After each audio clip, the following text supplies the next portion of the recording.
Mag-saute naman tayo ng aking zucchini. Ayan, may konting olive oil.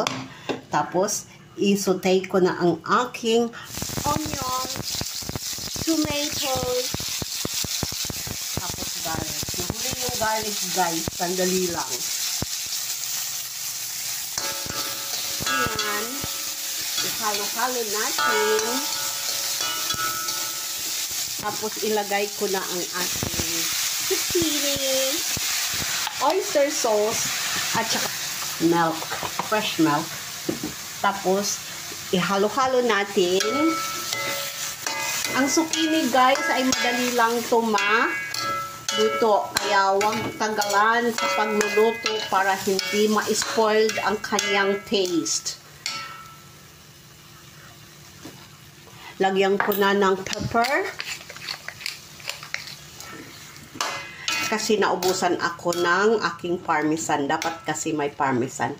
Wala ng parmesan, guys. Ayan.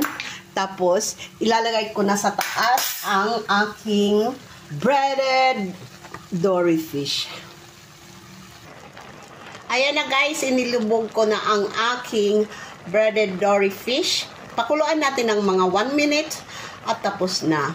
Tapos, i-garnish natin ng onion leaves or leeks. Sauteed zucchini with breaded dory fish. Diba?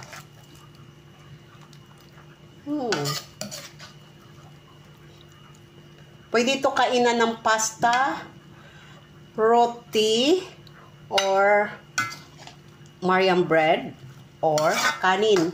Sila kakainan ng kanin kasi matagal na silang hindi kumakain ng kanin. Higit na 1 linggo. Kaya, baka manghina sila. Hindi naman yan sila nangihina. Kung hindi kumain ng kanin. Hindi kagaya ko na. Kanin is life. Katabi namin nagre-renovate ng bahay. At ang ingay talaga. Kahit Sunday, nagagawa sila.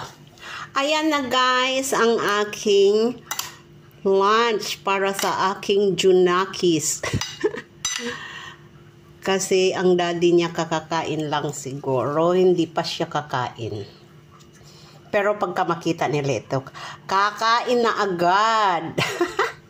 Ayan na, guys, ang aking sauteed zucchini with breaded fish dory.